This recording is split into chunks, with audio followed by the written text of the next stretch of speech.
আসসালামু আলাইকুম, welcome to my page free time Mizan. আমি মোহাম্মদ মিজানুর রহমান মিজান।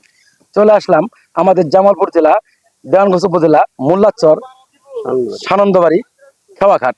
এখান থেকে গাইবান্ধা বালাসীঘাট যাওয়া যায়। এই যে নৌকা আছে, এখানে অনেক নৌকা আমি দেখাচ্ছি। আর এখানে যে ভাই আছে, এখন বর্তমানে কতক্ষণ সময় লাগে?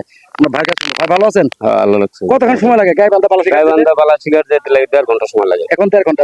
পানি হয় ভরপুর? তখন ওই 1.5 ঘন্টাই লাগে। মানে তখন আবার পানি হলে বেশি লাগে? পানি হলে একটু কম লাগে আর কি সময় আর কি। দেখো, আপনার বাড়ি কোথায়? আমার বাড়ি এই জায়গায়। আপনি কই থেকে আসলেন?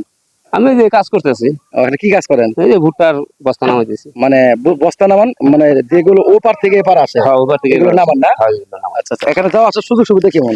ভালো।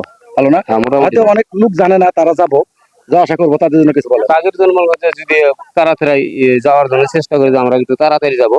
কাজের জন্য মনে করছে লোকা রিজার্ভ করে নিয়ে যাওয়া লাগে। রিজার্ভ করে নেওয়া লাগে, রিজার্ভ করে নিয়ে গেলে যাওয়া যায়। হ্যাঁ, যাওয়া যায়। আচ্ছা, ধন্যবাদ, ভালো থাকবেন। না চলো। প্রিয় দর্শক, এই যে আমি এইদিকে এই যে নৌকা দেখাচ্ছি, এই যে দেখেন এদিক নৌকা, এদিকে শোন। এই যে দেখেন, যারা যারা জানেন না যে এখান থেকে যে গাইবান্ধা বালাসীঘাট যাওয়া যায়, এই যে দেখেন এখানে সিরিয়ালের নৌকা আছে অনেকগুলো। আর এখানে বিশাল বড় নদী, শুধু নদী। আপনারা যারা যারা যাবেন অবশ্যই এই সানন্দবাড়ি মোল্লাচর ঘাটে আসবেন, এখান থেকে বালাসীঘাট যেতে পারবেন। তো ভালো থাকবেন, সুস্থ থাকবেন। আজকের মতো বিদায় নিচ্ছে আমি মোহাম্মদ মিজানুর রহমান মিজান। আল্লাহ হাফেজ।